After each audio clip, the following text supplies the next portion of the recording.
So we are excited to be with you here today for our July Academy. So today our topic is a person and situation approach to skills-based volunteering. We're going to learn lessons from psychology of volunteerism with Dr. Joshua Breed. So to set the stage, all attendees are in mute during the presentation. We have an alive commitment to community that we invite you to read at your leisure. Throughout the session today, we're going to use the Q&A section so that you can submit questions that we will address as a group. So if you have a question, a burning question, if you want to go ahead and put that in there, we're going to address those at the very end, and we're kind of saving those up. If you have comments or want to chat with your fellow folks that are in the room with us today, we highly encourage that. Our chat boxes always have great conversations and great threads going on in there. We will also be placing the slide deck and this recording into the Alive members portal on our website, so you can go back and find it there when you need to. We want to thank our platinum sponsor, which is Better Impact. We've had a very long partnership with them. We are excited to continue and have great things we're looking forward to with them in the fall as well, including our volunteer management hybrid conference. So if you've been following our hybrid conference, this is an amazing opportunity to connect with peers locally, as well as hear from national presenters. And so our national presenters were announced, and we're excited to share those topics, those names that you're going to look forward to hearing from in October. The host site registration is open now, so you can go to betterimpact.com/VMHC. And you can read more about those presenters, those sessions. You can also sign up to host at your local Dovia or at your local volunteer association. As part of the Better Impact hybrid conference every year, we have the Impact Awards. And so we invite you and encourage you to nominate your fellow volunteer managers for an Impact Award. We give them out in 2 different categories. We have emerging leaders who are within 3 to 7 years of the career field, demonstrating that they are doing innovative practices to move the field forward. We also have our exemplary leaders with 7 or more years of experience in volunteer management fields. So take the time, recognize someone that you know that's doing incredible work, so we are able to lift up those nominations. Nominations close on August 1st of this year. The National Summit on Volunteer Engagement is coming up next year. So as you are looking at budgets for next year, make sure you include this. We will be in Sacramento from March 18th through 20th. While we are there, we're going to bring together some of the best ideas and how we are moving the field of volunteer management forward. A variety of different presentations we are looking for in our call for proposals. So if you want to do a panel presentation, a discussion, break into topics, we would love to hear your ideas. And so we encourage you to submit those so that we can get those reviewed and start outlaying our agenda for that, sharing that out. The proposals that are submitted will be reviewed, and those selected presenters will receive $200 honorarium and a free summit registration. So next month for our Live Academy, we're shaking it up a little bit, and Nicole and I will be the presenters. We're going to talk about gaining organizational support from the top down. This will be a deeper dive into our service enterprise program. This is something that we as Alive have partnered with Points of Light on for many years, and there are incredible nonprofits across the country that have done service enterprise. And for a lot of people, they still aren't quite sure what that is. And so join us next month at our Live Academy on Thursday, August 14th, to find out all about service enterprise and really truly how you gain support at your organization for the work that we're doing with our volunteers. You are always encouraged to check out our new Alive store, 25% of the cost. Come back to Alive and help continue to move our mission forward. And with that, it is time for me to turn it over to Dr. Joshua Braverman, who is going to do our presentation today. So I'm going to stop sharing and I will let you take it from here. Perfect. Yeah. Good morning, everyone. Thank you all for coming today. As a few of you may know, I defended my dissertation focused on skills-based volunteering in summer 2023, and I'm here to share what I found and how this might apply to all of your work. Since defending my dissertation, I have transitioned into being the Director of Data and Research Support for the Department of Biology Teaching and Learning, still at the University of Minnesota. However, I am interested in moving back into the nonprofit research space later in my career. Couple of logistical notes that sort of have been hit on already. Um, we may spend more or less time on any given slide or topic. But I did keep most of the slides from the dissertation defense, even if they're not as relevant or even relevant at all anymore. More so because, as you heard, we're sharing out the slides, sharing out the presentation, and I wanted to provide as much of a resource for both those in the room today, but especially those who are not able to make it with us today.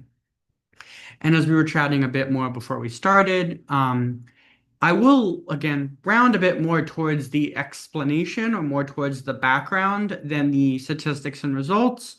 More so because I really do believe that a lot of that background framing work can be a lot more important than precisely what we might have found in this exact study. And then again, chat Q&A will be saved for the end for us to have a group discussion and to kind of address questions, concerns, application of this work to your own organizations. So one of my favorite quotes as someone who researched volunteerism for 4, 5, 6 years, as well as being a lifelong volunteer and volunteer leader, is that the Titanic was built by professionals and the Ark was built by volunteers. I've used this and known about this quote for quite a while. However, when I came back around to thinking about it in the context of the work that I'll be talking about today, it did take on a bit of a deeper meaning that, will go on throughout our time together today.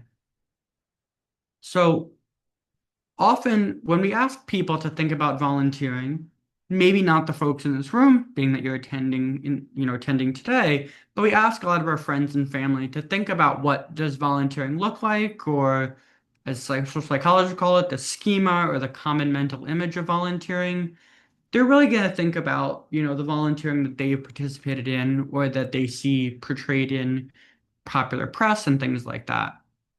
Or the way that I think about it, they're likely thinking about volunteers that are receiving any knowledge, skills, training by the organization or entity they're volunteering with. Even within that group, we can think about that volunteer training, preparation, skill set as being very formal. I, for example, have done a 6-week volunteer training course through Crisis Text Line that was highly formal, highly structured. Or we can think of it as more informal, on the job training as we go, things like that. Perhaps what I think is most common is just-in-time training or training that is occurring immediately before starting volunteering.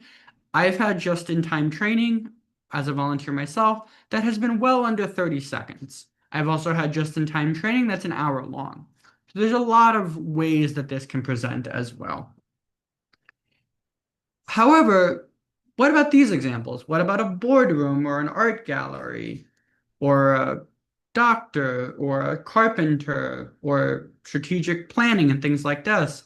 Some volunteers bring with them these specialized skills that often don't exist within the nonprofit organization themselves, and this phenomenon has been termed skills-based volunteering, or phrased differently, volunteerism that is based around the volunteer having those skills before they make contact.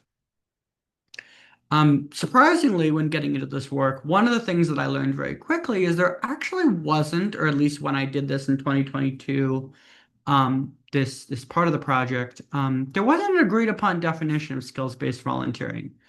Um, being academics, we spent quite a while actually on this step of the process to try to just come up with a definition um, that, we could have it as a discussion later in our time today. But it was crafted based on three perspectives. The nonprofit management space, which I think a lot of you might be coming from, the human resources space, kind of in more for-profit context, um, and corporate social responsibility. Corporations have this, interest to frame it. Um, and throughout the dissertation, I defined skills-based volunteerism as being using one's personal or professional experience, education, and talents on a voluntary basis to help accomplish the mission of a nonprofit organization. So, as a natural corollary to that, non-skills-based volunteering does not require particular skills or experience to take part in the volunteering. For the moment, I will bring specific attention to the fact that skills can come from one or more of the following sources: one's life, one's professional experience, but that could be formal education, informal education, or just working in a certain space. Um, One final term that's very important to think about, again, this might be a little more in the weeds with the dissertation piece of it.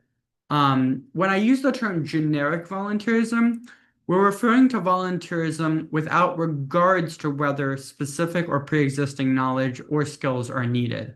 Basically, it's agnostic. We don't know. It could be, it could not be skills-based volunteering. We just don't know for a variety of reasons that I'll touch upon in a moment. So there's a couple of pre-existing frameworks that existed prior to the dissertation on skills-based volunteering. The three major ones is what nonprofit organizations, I think closely aligned with Alive, would have employment-based volunteerism and the associated literature on the psychology of skills-based volunteering. So, starting with the first one, nonprofit organizations have a substantial impact on their ability to meet objectives through skills-based volunteering. So, just as a very mechanistic way of accessing the skills and abilities that they otherwise would need to pay for. For example, strategic planning and technology. While average for-profit businesses or government and things like that spend about 20% of their budget on overhead expenses, the average nonprofit was cited to have only 2%. Skills-based volunteers can really help bring in the skills and training and knowledge that helps to explain the decreased overhead expenses that exist in the nonprofit space. Um, and then kind of shifting now to the employment-based volunteering space. Employment-based volunteerism was a solid point of departure for this work, being that employee volunteerism involves employees taking their time to take part in a planned activity for an external nonprofit or charitable group through formal or informal programs offered through their employers. So employment-based volunteerism critically could be skills-based, or it could be non-skills based. And the example that I frequently use for where employment-based volunteerism can be a bit broader than skills-based volunteering is I'm here in the Twin Cities in Minneapolis. Wells Fargo, which has a large presence here, um, does Habitat for Humanity. Um, Habitat for Humanity can be something where if it's a carpenter doing it, that would be skills-based volunteering. But I don't know that bankers and finance professionals, as skilled as they are skilled in carpentry and in the skills that one would need. So it's often where you can have skilled people doing a skilled thing, but it's not skills-based volunteering because their skills that these folks have is not what be responsive to that task. There was some work in the psychology of volunteerism that touches upon skills-based volunteering before this work. Um, Broadly focused on individual motivations being related to employee volunteerism. The more that individual employees are motivated, the more they take part in employment-based volunteerism. There was also work that found that altruistic motivations predicted employee volunteerism. So the more altruistic an individual employee is, the more likely they were to take part in employment-based volunteerism. However, that same work found that corporations' level of efforts and support was also highly related to their employees' level of volunteer engagement within the employment-based context, a point that became relevant for my dissertation. Finally, researchers have considered how aspects of company culture may also be relevant to employment-based volunteerism due to both corporate expectations to volunteer, but that also kind of going a bit too far and employees not volunteering because they felt like they were being forced to do so. So, based on that brief preamble, some of the gaps that I had found in where there was a need for the dissertation was that research was conducted within and about the corporate context, which is responsive to many examples, but is pretty narrow in the scheme of volunteerism. And there really wasn't a lot of work on skills acquired outside of one's workplace. For example, in your personal life, you might learn about knitting, sewing. Even if you work in a space outside of that, you still have skills. They're just not specific to your workplace. Um, they were very employer centric, very much focused on what does the employer get out of it, better social recognition, things like that. Of course, of interest for a social psychology PhD, there wasn't a lot of theory, a lot of science involved. And even when there wasn't a lot of multiple perspectives that was taken into account, which is a particular interest of mine. And there was also a high focus on the person, not on what situation the person finds themselves in. The situation is basically what social psychology is primarily focused on a lot of the time, is on what the situational factors are. So, due to these gaps and deficiencies in the existing literature, an alternative approach was needed. So, that alternative approach might be thought of as the psychology of volunteerism as it exists prior to this work. However, the psychology of volunteerism is the psychology of generic volunteerism, being that we don't really know how skills-based or not skills-based it is. And we will explore this for the next couple of slides along that with what these person and situation factors are that we're focused on. One way to think about it is that it's quite likely that the existing literature did include skills-based volunteerism, but I would argue that more likely than not, just based on practicality, most of the volunteers that were included in prior work did not need to bring skills to their volunteerism role, probably non-skills-based volunteerism. Many types of prototypical volunteering don't require particular skills. They have staffing, working a marathon end line a lot of the time is not skills based. Being that even if they include skills based volunteers, we didn't exactly measure that or consider a unique aspect of skills based volunteerism. So, being that prior research was either focused on non-skills based volunteerism, or at best it inadvertently includes skills based volunteering without considering that distinction. There is some exceptions to that. Mackey and Snyder, 2017, didn't find that elements of being a pro-social person and their motivations towards volunteerism did predict involvement with skills-based volunteerism more than other types of volunteerism. Also, we frequently find that volunteerism is related to other forms of pro-social behavior, such as engaging with political affairs, community affairs. So that is, if skills-based volunteerism is like volunteerism more broadly, we would expect volunteerism to, again, be related to those other pro-social behaviors. Being that if you volunteer, you're more likely to be involved in other ways that are pro-social in nature. So there were two major aims of my dissertation. Again, whether skills-based volunteers are indeed more involved in pro-social behavior, looking at their involvement in volunteerism, political engagement, community engagement, as well as diving into the psychological mechanisms that are predicting the involvement in skills-based volunteerism. Both does the type of volunteerism change their level of the person and situation factors that we'll go over in just a moment, and do these constructs, these psychological traits, work differently for skills-based and non-skills-based volunteerism, or some intersection of those? So in selecting these psychological mechanisms, I drew upon and applied the existing literature from general or generic, not skill-oriented volunteerism to looking at skills-based volunteerism, organized into person-level and situation-level factors. So this is a lot, and I think the best way to think about it is that it's scoping in nature.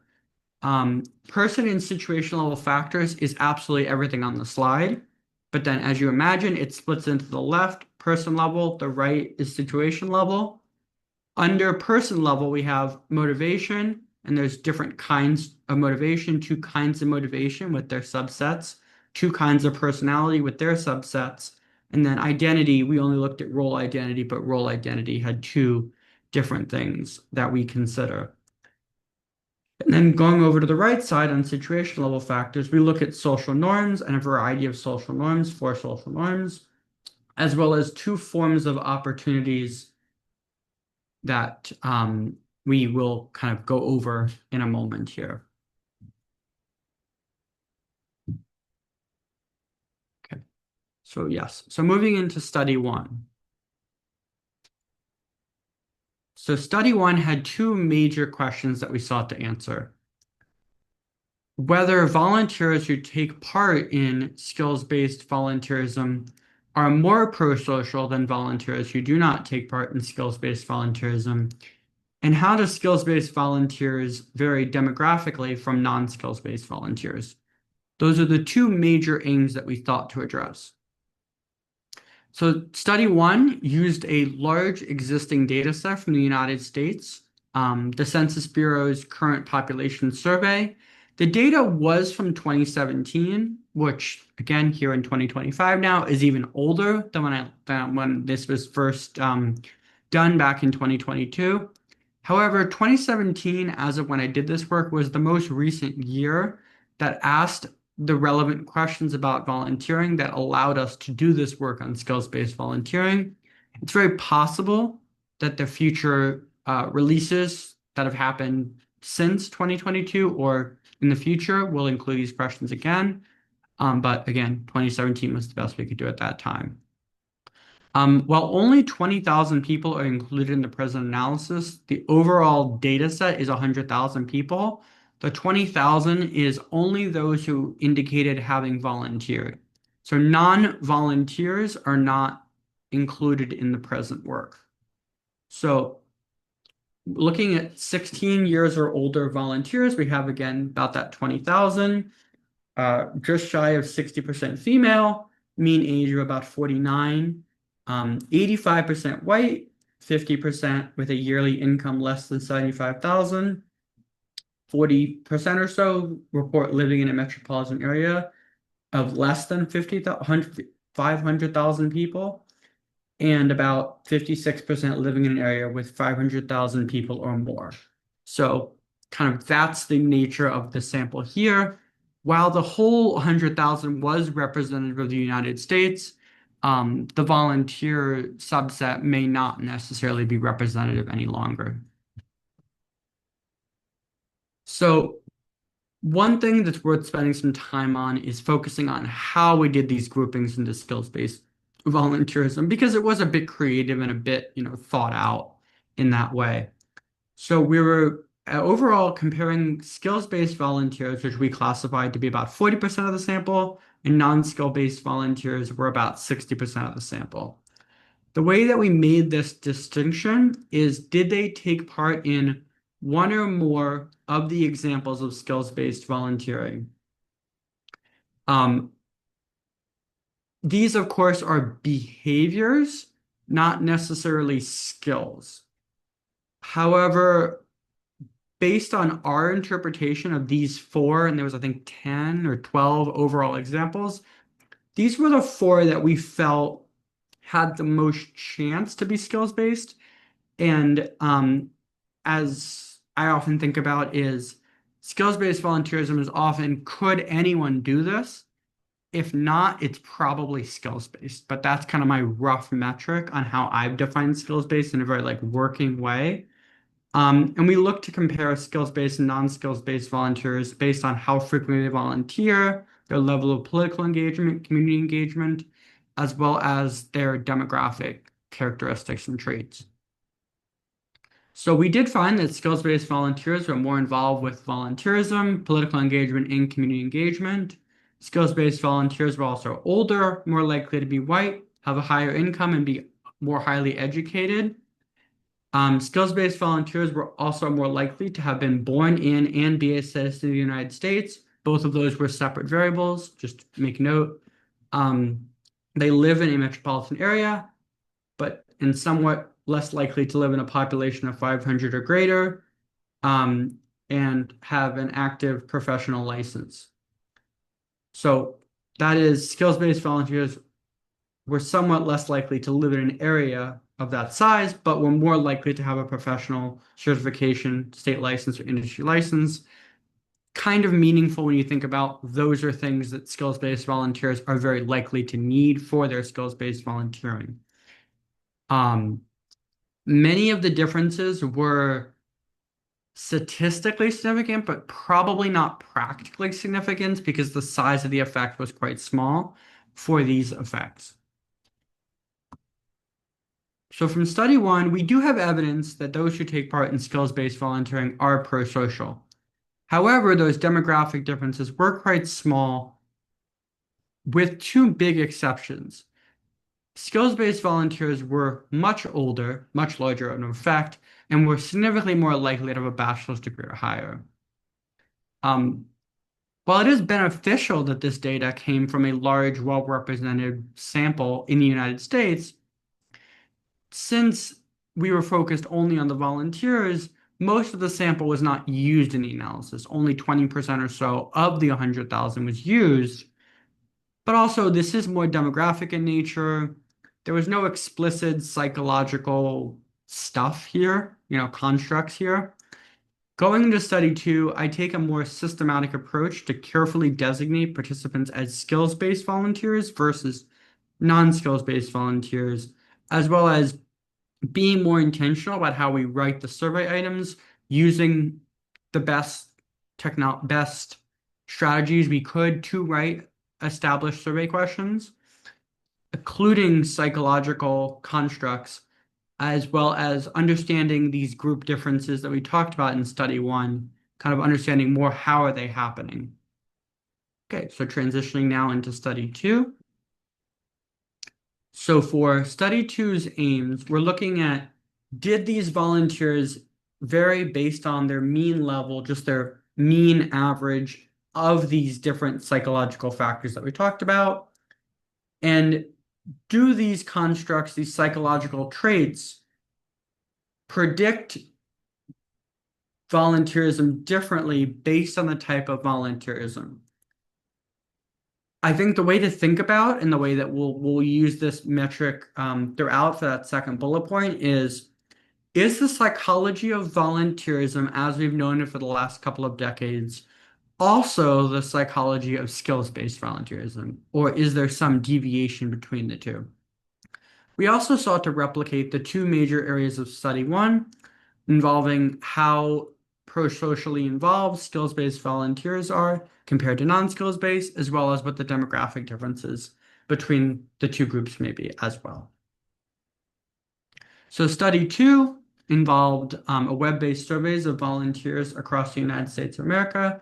I recruited through a variety of nonprofit organizations, as we'll learn later, very Midwestern, just relationship-wise, it tended being very Midwestern.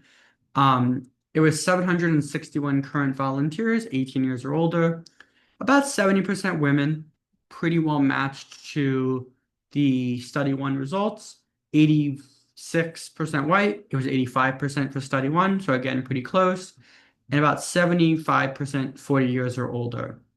So again, pretty close match to the study one sample. So again, not shockingly, the creating of the skills-based versus non-skills-based volunteerism um, is something that we spent a phenomenal amount of time thinking about. Um, but as you can see here on the slide, there's actually three groups now. But we created the three groups based on two screening items. One asking them if they took part in skills-based volunteerism, and one that took part in non-skills-based volunteerism. So just thinking about it, if you say yes and no, if you can, they can say yes and no to either question. We're going to have people who either say yes to both, no to both, yes to one, no to the other, and vice versa. Um, Noteworthy to be said, if they said no to both, they were not in the study, but there wasn't that many people who said no to both because they were recruited as current volunteers. Um, all of the people in the study were current volunteers. So, as you might imagine, if you say you did skills-based, but not skills-based, you're just a skills-based volunteer. And if you said you did non-skills-based, but not skills-based, we considered you a non-skills-based volunteers. However, if they did both, they're considered both. For brevity's sake, we ended up calling this group non-skills-based volunteers with the non in parentheses. Um, as you can see here, that last group is tremendously larger than the other groups. Originally, we were aiming for all three groups to be about the same size. However, it was quite challenging to fill the skills-based only and non-skills-based only groups. And it was much easier to fill the both group. So there is notable differences among the group size for that reason. So in study two, looking at just mean, so just you can think about like what's the mean across these different subgroups. So comparing three means to each other. We did find that skills-based volunteers were more career motivated in their motivations as compared to both of the other groups. Skills-based volunteers were less religious than non-skills-based volunteers and the both group. But those who only did skills-based volunteerism, only did non-skills-based volunteerism, were less open to experience than those in either of the other groups. Might make some sense there. And those who only did non-skills-based volunteers were less understanding motivation, meaning that they were less interested in understanding themselves and others than the folks in the other groups. That last group, the both group, was more extroverted than the other two groups. Those who did both were more dispositionally helpful, again, more helpful in their behavior. Those who did both were also higher in their general sense of being a volunteer is part of who I am as a person. This group was also higher on general social norms, meaning that those around me think it's important to volunteer. My peers also think it's more important for me to volunteer. They were also more likely to perceive skills-based volunteering as volunteering. As we'll get to, that was one of the things that we were very interested in is do skills-based volunteers think of what they're doing as volunteering? So looking at the pro-social behavior and the demographics, so kind of the corollary of study one, we're comparing those who have taken part in skills-based volunteering, which is 600 folks, as well as those who have taken part in not taken part in skills-based volunteering, which was 155 people. Notable, the reason that the 600 group is even larger is because that includes those who did both and those who only did skills-based volunteering in our sample. So essentially taking the three groups and collapsing it down to two groups. And those who had taken part in skills-based volunteering did report volunteering more frequently, were more likely to have made a political donation of $25 or more likely to have gotten together with neighbors to improve their neighborhood, more likely to attend a public meeting, more likely to have contacted and visited a public official, and were way more likely to be male, make a large income or larger income, have at least a bachelor's degree education, and live in a large metropolitan area. So again, very closely tracking to study one. Additionally, kind of getting into zooming in on the experiences of undertaking in skills-based volunteers, we looked at those who only did skills-based volunteers as compared to those who had done skills-based volunteerism and non-skills-based volunteerism. Those who had done both were primarily using a hands-on skill, as in they were directly helping address a societal need. I think for the purposes of this group, the way that I think the easiest way that I would explain this is, are they directly meeting the mission of the organization? For example, decreasing those experiencing homelessness, or are they doing something that's more for the organization itself? As in, you can see that those who only did skills-based volunteerism were more likely to be doing something that wasn't directly meeting the mission of the nonprofit organization, but they were supporting the organization itself and sort of doing the behind the scenes work that helps the organization meet their needs. But there was no difference seen between these two groups in whether they needed formal education for their role, a certification, training, no more likely to be volunteering using their professional skills, no difference with working for an employer that offers structural support for skills-based volunteering, um, or have their professional organizations be offering skills-based volunteer support. So for the regression work or the more complex statistics that we're going to go over in a moment, we used this volunteer engagement measure. The first 5 questions listed here talk about their current volunteerism and how satisfied they are, how much they perceive their impacts, with the last 3 talking about their future intentions. Noteworthy to point out that those who only did skills-based volunteerism or only did non-skills-based volunteerism only filled out this scale once, referring to whether they were only doing skills-based or only doing non-skills-based. However, that larger group that did both completed this scale twice, referring to their specific volunteerism.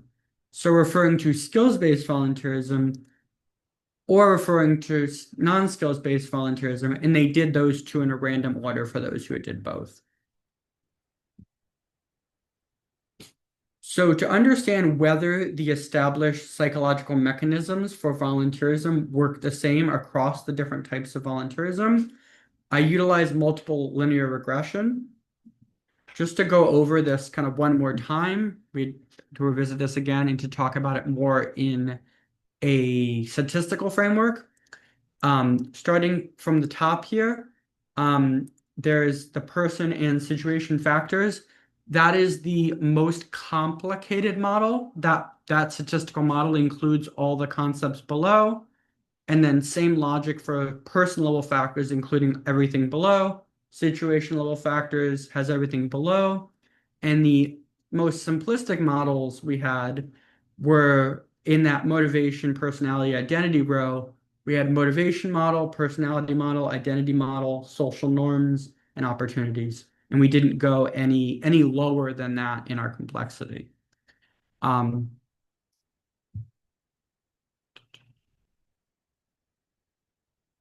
Yeah. So that's sort of what we're comparing when we talk about how well the models are working. To walk through an example of this, um, the regression analyses are considering whether these well-established theories predict the volunteer engagement that we had just gone over, but also does that work differently based on the skill-oriented nature of the volunteerism? For example, here, walking through, we're looking at that lowest level of personality, looking at only the role of personality in volunteerism. So the blue are the main effects. We're basically saying, how well do these concepts work, regardless of what condition, regardless of the type of volunteerism we're asking about. The bold is asking about the role of the type of volunteering itself. Basically, this is the same as looking at these differences by mean level. What my project is specifically most focused on is the purple, which is the interaction between the type of volunteerism and the psychological mechanisms.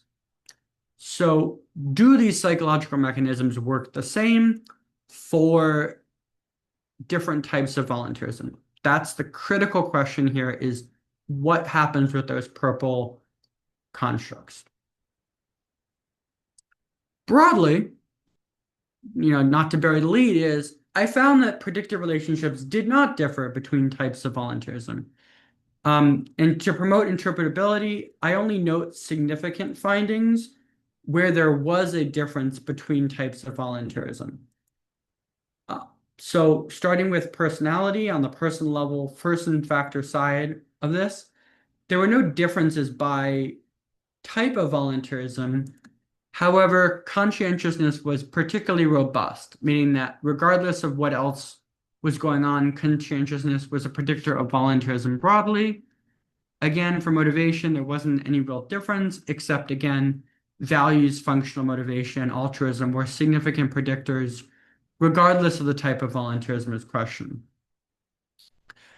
When we get to identity, um, volunteer role identity specifically, while volunteer role identity was important for all types of volunteerism, general volunteer role identity was particularly higher for those who take part in non-skills-based volunteerism than those who take part in only skills-based volunteerism, being that it matters for all types of volunteerism. However, it's even more powerful for those who only do non-skills-based volunteerism. Moving over to that second major bullet point, the situation factors, um, social norms worked the same regardless of the type of volunteerism. However, there was only about 5% of the outcome that was explained by the social norm perspective. So it was a fairly weak, um, powered approach, but it was statistically significant. On the contrary, under the opportunities framework, perceived behavioral control, or how much do people believe that it is within their control to volunteer? How easy is it? How challenging will it be? This was surprisingly powerful, but it was still the same across all types of volunteerism. So going up kind of to the next two highest levels of organization, kind of the highest level and the second highest level of organization, starting with the person level factors, there was really no differences between the different types of volunteerism, with the only exception being that neuroticism and altruism had different effects for the non-skills-based volunteers and the skills-based volunteers. Um, Also, general volunteer role identity was significant, with the non-skill-based volunteers having the most powerful effect, followed by those who do both and those who do only skills-based.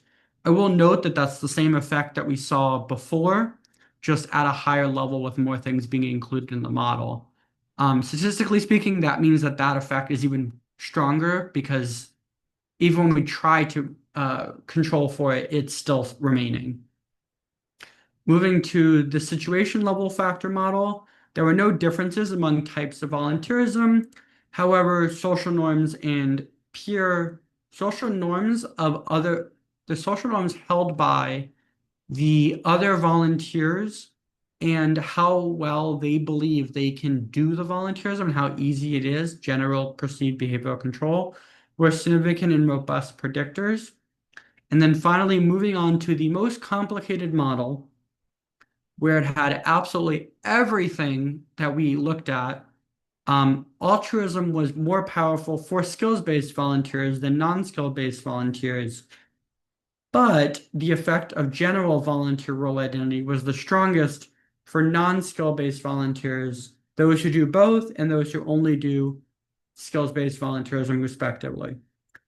General volunteer role identity had the most unique variants but did not explain a lot of variance for the respective model. Basically, the same effects from the lower level models are just continuing into the higher level model, the more complex model. So that was a lot. That was a lot of models. And even for social scientists, this was a lot. So we had the question, does making this more complicated help us? Or what's known statistically as model comparison. Are more complicated models better? Should we make this more complicated for ourselves? Basically, yes. The more complicated model always explained sufficiently enough additional variance for the additional complexity to be justified statistically as compared to the simpler version of the model. That is, the person level model was better than each of the constituent submodels. Same for the situation level model was better than any of the constituent submodels. And then the overall more complicated model predicted more of the outcome than any of the two subsetting of the models, being that making it more complicated makes sense statistically. Whether it makes sense practically is certainly a good topic for discussion in general. The main group of regression models compared all three types of volunteers. So those who did only skills-based, those who did only non-skills-based, and those who did both. However, it was also important to consider whether the psychological constructs function differently for those who did only skills-based volunteerism and those who did skills-based volunteerism and non-skills-based volunteerism. And because of this, we had collected additional information about people's skills-based volunteerism. However, those questions were not asked to those who only did non-skills-based volunteerism because it wasn't going to be responsive to what they actually did. So it's important for us to consider how these functions work among skills-based volunteers, those who have and have not also done non-skills-based volunteerism. So once we added in the skills-based versions of all these predictors, we found that these skills-based volunteer-specific constructs, for example, how well do you consider being a skills-based volunteer specifically a part of who you are as a person? These were rarely significant in a statistical sense, and more crucially, just didn't help us explain any more of the outcome. There were a few psychological constructs that function differently for skills-based volunteers who do and don't also do non-skills-based volunteerism, but it really just didn't matter enough to justify even more complexity being added to the models. So this is a good overall summary slide to think about, and I'll walk everyone through it. The best way to think about these statistically is the adjusted R-squared column roughly translate to what percentage of the outcome is explained. The adjusted one is a little bit better, a little more accurate because it's adjusting for the complexity of the models. So starting with the person level theory models, so starting from personality, we find that personality explained less variance than the motivation level model, and the personality and role identity level models explained about the same amount of variance. However, there is substantial overlap of explained variance within the person level models. Because when you consider everything under the middle level of complexity, the person level factors, or the person level approach, which includes personality, motivation, religiosity, and social and role identity, 31% of variance is explained by all person level factors, but motivation individually explains 24%, personality individually controls 16%, and role identity independently explains 14%. But it's also not 24 plus 16 plus 14. So there is a substantial overlap among those 24, 16, and 14. However, with the situation level models, the opposite is true. The opportunity model is clearly more powerful than the social norm model, 2% versus 13%. So much so that there's really only a small increase in explained variance between just using the opportunity level theory model, the lowest level model, and the next more complicated model, which is the situation level model, only a 3% difference. That's kind of why I dropped the Easter egg that even if the statistics show that it is more variance being explained, it's making the situation a lot more complicated, but only explaining 3% more, which to me may not make a practical difference. Therefore, I concluded that situation level variance is primarily being explained by general perceived behavioral control. When volunteers feel like they have a high level of ability that they can do the volunteerism, they're more likely to volunteer regardless of the type of volunteerism. I will note that perceived behavioral control is different than what's called actual behavioral control. That distinction, I think, is particularly important to this group or to any volunteer managers because making people feel like they can do it doesn't actually always mean that they can do it. So often, hyping them up to be able to do it is very important, even if you can't actually remove those barriers. So as a kind of a conclusion or a discussion of study two, while there was some difference on the mean level of the constructs between the types of volunteers, the constructs functioned the same regardless of how skilled-oriented the volunteerism was. Skills-based volunteers continued to be more likely to be involved in pro-social actions, as in study one. Furthermore, skills-based volunteers continued to be more affluent and educated than their non-skills-based volunteer peers. And perhaps these findings are based upon cross-sectional data, being that we measured their level of volunteer engagement at the same time that we measured um, their psychological constructs, which was the major thing that study three added into the equation. Being that the data that we used for study two was cross-sectional, it's very possible that instead of measuring where you're presently at with volunteerism, we would want to know where are you in the future and how these processes may differ for skills-based versus non-skills-based volunteerism, being that we care more about predicting their future behavior than simply determining what psychologically correlates with their present behavior. So study three is simply just remeasuring the outcome variables that we had in study two so we can predict the future instead of just predicting the present. So we sought to find out if participants had volunteered in the present calendar year, which at the time was 2023. And if so, how much did they volunteer and what was the skilled-oriented nature of volunteerism? Was it skills-based volunteerism that they were contributing into the next year? So again, we remeasured the involvement and engagement in volunteerism at least 3 months in the future. Study two ran from October to December 2022, while study three ran from March 1st to March 31st in 2023. 369 participants took part in study three, which is about 80% of those who agreed to be contacted after study two. And about 48% of the overall number who took part in study two. The demographic breakdown was fairly similar, a little bit wider than the study two sample, but not by more than 2 or 3 percentage points. So, jumping right to results here. Basically, we just did the same thing, just instead of predicting their current volunteer engagement, we predicted their future volunteer engagement. So one way to think about it is we're predicting their study three answers from part of their study two answers. Their study two psychological constructs predicted their study three behavior.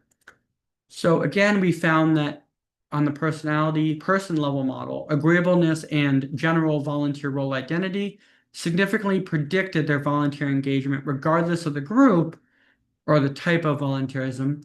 However, the effects of agreeableness and general volunteer role identity were lesser for those who only did skills-based volunteerism as those who did only non-skills-based volunteerism.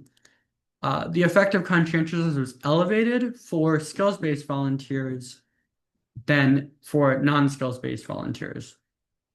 And moving to the situational factor, the general perceived behavioral controls, again, significantly predicted volunteer engagement, but made no difference what type of volunteerism was at hand. Again, we see that general perceived behavioral control is quite powerful.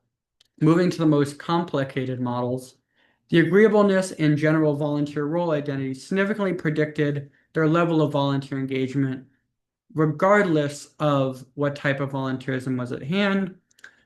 But the effect of agreeableness and general volunteer role identity, or how much they take into who they are as being a volunteer, were lesser in skills-based volunteers as compared to non-skills-based volunteers. And skills-based volunteers had higher effects of conscientiousness and general social norms as compared to their non-skills-based peers. And neuroticism was particularly powerful for those who do both kinds of volunteerism as compared to those who only do non-skills-based volunteerism. So the top line, again, predictive relationships did not differ by the types of volunteerism. And agreeableness and general volunteer role identity significantly predicted the volunteer engagement, regardless of the types of volunteerism. However, these effects were lower for those who only did skills-based volunteerism as compared to those who only do non-skills-based. And the effect of conscientiousness was elevated for skills-based volunteers. And moving on to the situational factors, we once again see our good friend, general perceived behavioral control, being very powerful, but just doesn't make a difference what type of volunteerism is at hand. And we see that agreeableness and general volunteer role identity for the most complicated model are predictive regardless of the type of volunteerism. That being said, agreeableness and general volunteer role identity are, again, lesser in effect for skill-based volunteers as for non-skills-based volunteers. And the effects of conscientiousness and general social norms tended to be elevated for those who do only skills-based volunteerism as compared to those who do only non-skills-based volunteerism. And the effect of neuroticism was elevated for those who do both as compared to those who only do skills-based volunteerism. Once again, that's a lot. It is. I will notice in a similar table that we see a couple of trends. A moderate proportion of variance is explained by the overall person and situation model, but it appears that the person level factors are explaining much more variance than the situational factors. The abilities or the power of them is disproportionate. The person level factor has more power than the situation level factors. That is, out of the 32% of adjusted variance we can explain, 28% of it is explained just by the person level factors, while the situational factors on its own does 14%. Again, 14 plus 28 would equal more than 32. Again, there's overlapping variance, but adding in the situational factors really only gave us 4 more percent variation explained over the person level factors on their own. There's a likely substantial overlap in the variance being explained by the personality, motivation, and identity perspectives, with each explaining about 20%, but only 40% is being explained by all of them combined.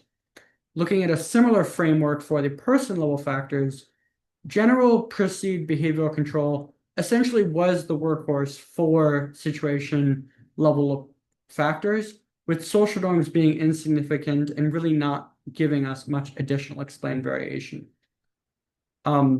Looking at their self-reported volunteerism in study 3, those who take part in both kinds of volunteerism were far more likely to have volunteered in the past calendar year, but skills-based volunteers reported having spent more hours volunteering during the present calendar year, so during 2023 at the time. As one would expect, those who were identified as skills-based volunteers at the study two were more likely to have engaged in skills-based volunteering a couple of months later, while those who only did non-skills-based volunteerism were more likely to have continued to engage in non-skills-based volunteerism.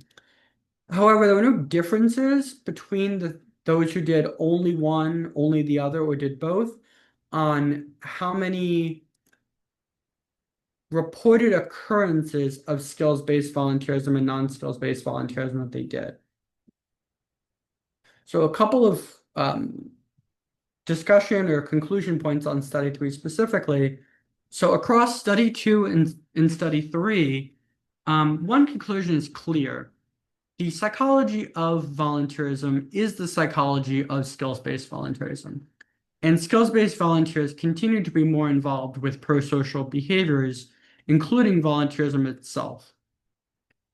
Even with that being said, there are three possible alternative explanations for what we found here. The involvement in the study may have led to volunteers to be more likely to be involved over the few months after the study. I find that unlikely personally. I don't know that I have a lot of data for that, other than to say that it didn't seem like these volunteers like skyrocketed their volunteer involvement. It seemed like it was kept about the same. The opportunities and organizations available to volunteers may be more fluid than we initially expected. Again, this was done in 2022, early 2023. So there was some questions around what impact, if any, that the COVID-19 pandemic had. This was a doctoral dissertation, so the follow-up time frame of 4 to 6 months is probably shorter than we would have wanted. Maybe if we used a follow-up period of 1 year or more, give people more time to sort of do different things, we would have seen more stability and kind of more spreading out of levels of volunteer engagement, give them more time to do the volunteerism. However, so I could graduate, we had to balance the factors of how long they were volunteering for.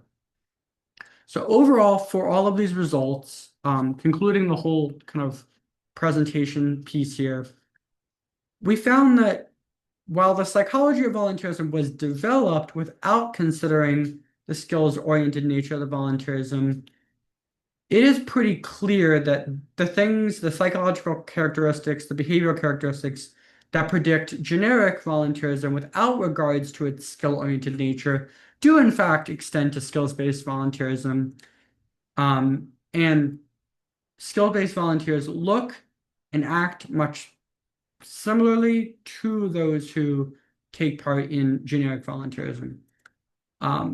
Skills-based volunteers do appear to be trending towards being the more involved volunteers, even if the same mechanisms are at play for driving their volunteerism. So their absolute level of involvement appears to be higher, especially when it comes to non-volunteerism's pro-social behavior. It is clear that nonprofit professionals who manage volunteers at times do have this designation to make it skills-based volunteerism. However, informally, in the work that I did, it seemed that the volunteers themselves may not feel the same. We didn't formally analyze the free response feedback from study two. However, they were particularly spicy about the idea that we were making the distinction about skills-based volunteerism. Basically, because of a value judgment being implied about volunteering being skills-based, that skills-based is better than non-skills-based. So while the present dissertation supports that skills-based distinction on volunteerism, it's not nearly to the extent that we predicted. Volunteers are making the distinction or can understand the idea that volunteerism can sometimes require certain skills and knowledge. However, this is closely entwined to formal education, and their own careers, they didn't really see skills-based volunteerism as being related to more informally gained skills or skills gained from their personal lives. The study 2 and 3 samples were fairly homogeneous, coming mostly from Midwest nonprofits who knew of each other, knew about each other, had very similar approaches to volunteer management.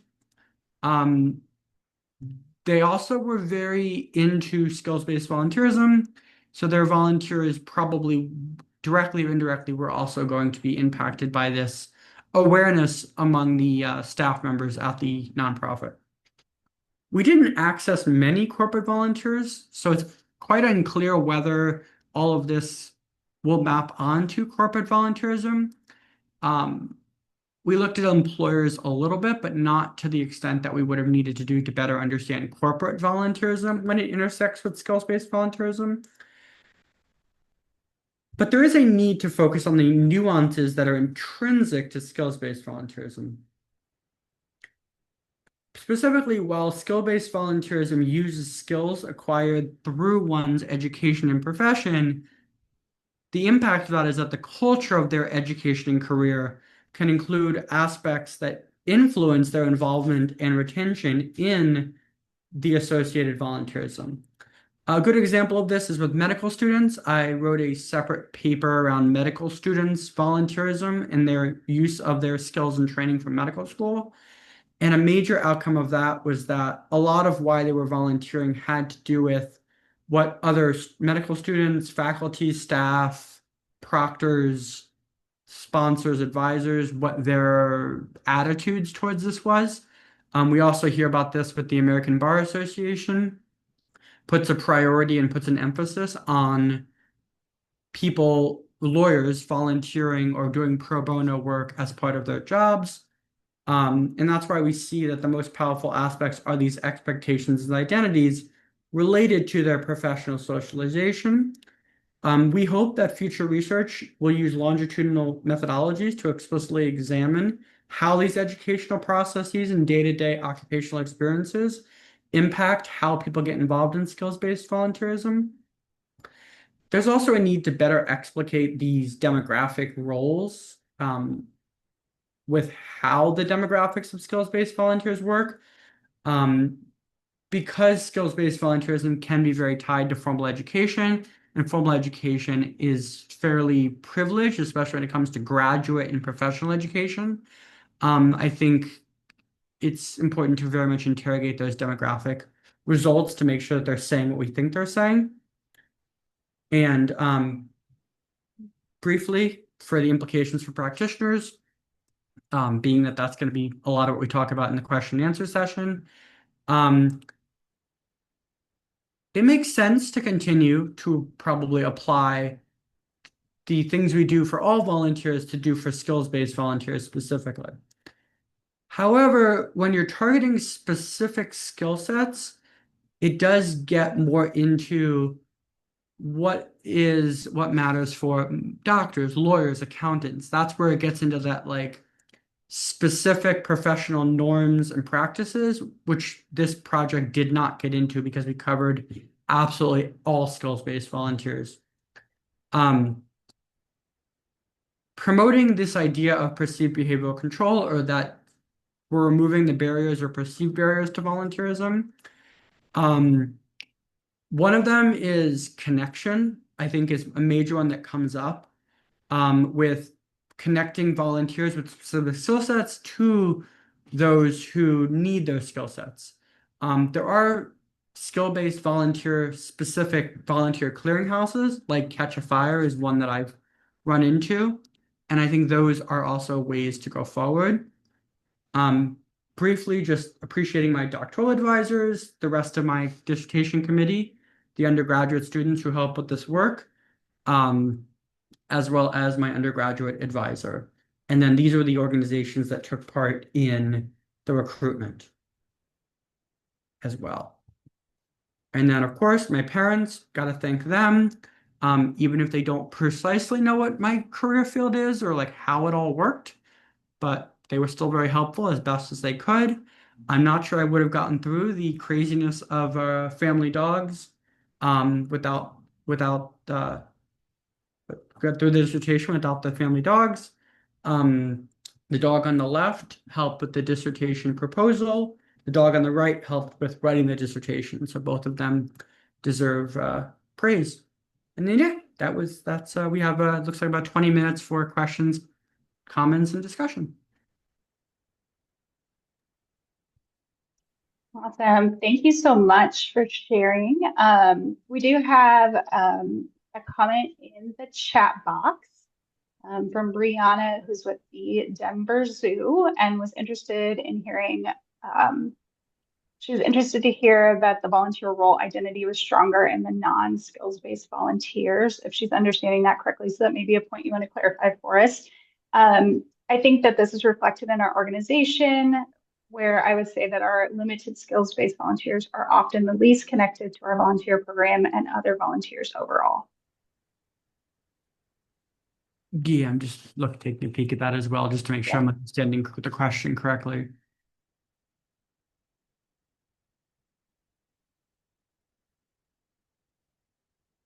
Yeah, and I think what Brianna's saying is fairly true. I'm just gonna go back. I'll show a different slide. And I think this maybe just to start with it might be a clarification, although may or may not have mentioned this. We do look at two specific types of volunteer role identity. We look at the general one is I identify like part of who Joshua is a volunteer, but the specific one is part of who Joshua is a skills-based volunteer. So it is also important to say that it does seem like based on the compilation of the results that yes, I think Brianna's understanding is correct that skills-based volunteers do see their volunteerism as volunteerism, but it's fairly clear that non-skills-based volunteers make it more a part of their sense of identity. I think it's kind of the way that social psychologists would probably explain that. Um, and that's one of the pieces of this work that matched up fairly well with our general sense. Certainly when you think of extreme examples like we often talked about when we were writing the dissertation that a lawyer who is doing legal pro bono work, uh, they may go from a paid client to a pro bono client to a paid client, and literally everything they did was the same. The paralegal that's doing the billing is the only one that does anything potentially different. So it's, there can be times where like it's within your same workplace, or I know I've had a few medical providers of my own who do medical mission trips where like it's very clear that there's a line between their day-to-day day job and what they do pro bono. Um, but I know there's providers that, I mean, like I said, we spent a lot of time on the definition because to give a good example of this, well, so if a doctor is getting paid by the insurance but doesn't charge the copay to a patient due to financial need, is that pro bono? Like, is that skills-based volunteerism? So it's a continuum of some sort. We just didn't focus too much more than what we already covered on that. But that's a very good question, Brianna. And certainly zoos, I think, are a very good example of that, as well as historical societies are the other one that I think is particularly interesting for this space.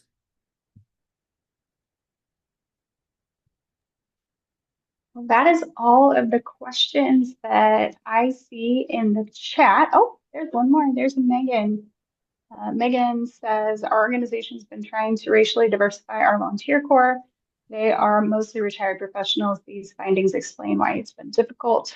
Are there demographics that you're finding presented that affirmed this?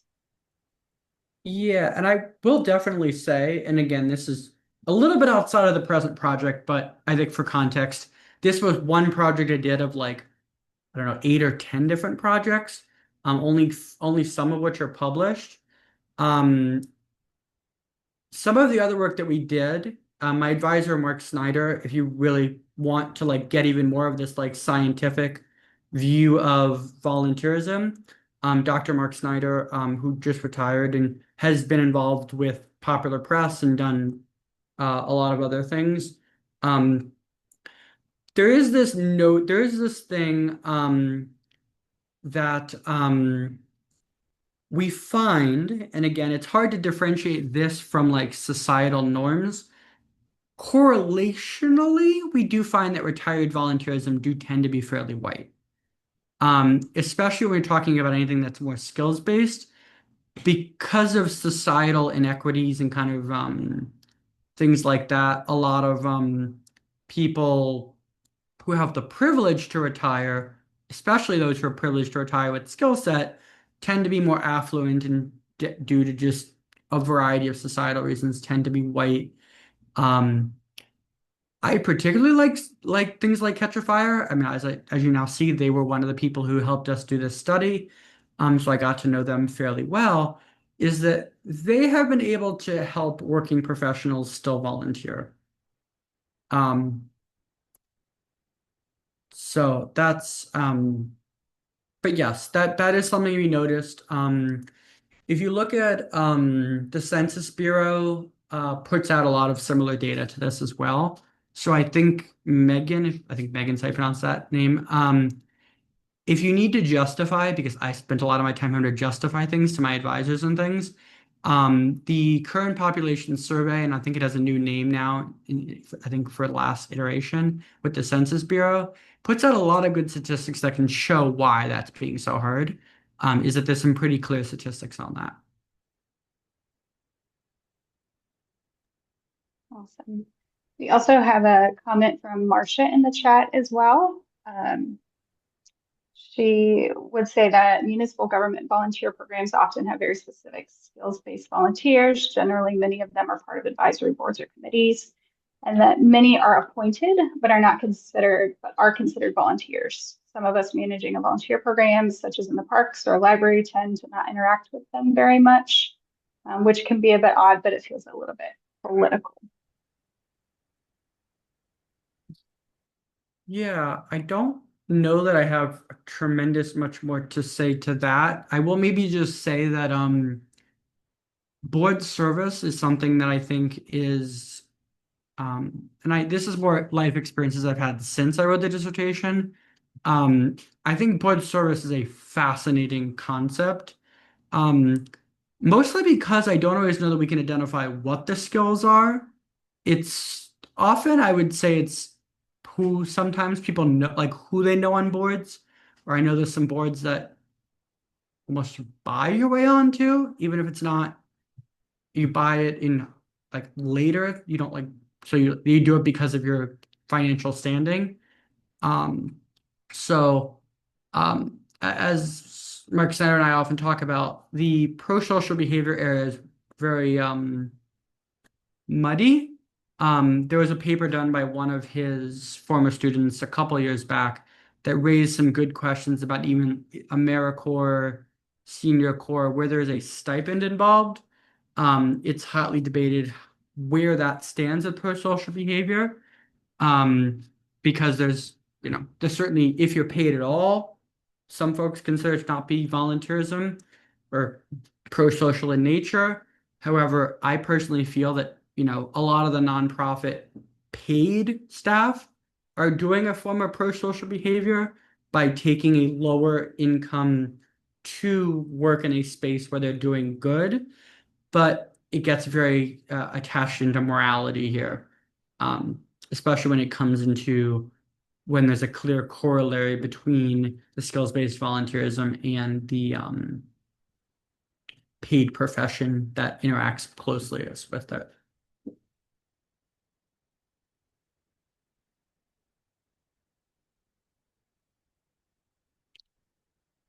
Yeah, I definitely agree with Marcia. It's why I'm not on a board. I'm good at a lot of things, but raising money is not one of them.